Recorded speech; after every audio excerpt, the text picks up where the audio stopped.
Kuya, meron na naman akong balita sa'yo. Ano naman yun? Trending tungkol kay Cara David.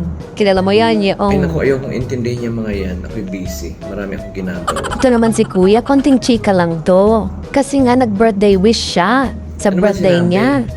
Sana mamatay na daw lahat ng mga kurakot. Ha? Totoo yun, sinabi niya. Hindi tama iyon na mag-wish ka ng masama sa kapwa. Kasi nga Kuya, alam naman natin sobra-sobra na ang Malay mo, mga... meron din yung mga mababait na politiko Meron ba? at hindi naman kurakot. Pag hinay-hinay, dapat siya. Galit na ang mga tao. Dahil sa galit na ang mga tao, syempre kung ano-ano nang masasabi nila. Oh, di ba? Hindi lahat siguro, pero parang guilty ang mga yan, Kuya. Eh di okay lang yun. Ano mo okay dun, Kuya? Hindi yun tama. Hello? Alam mo yung mga nangyayaring yan. Yan ay dahil galit na ang mga tao sa mga pangungurako. Tama ako.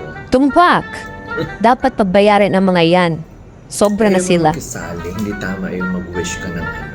Anong i-wish mo dun, Kuya? Humaba pa ang mga buhay, umaman pa sila ng bonggang-bongga, tapos tayo mahihira. Na? Bakit? Ano bang ginawa ng mga Marami sila po yung ginawa. Hindi ka ba updated?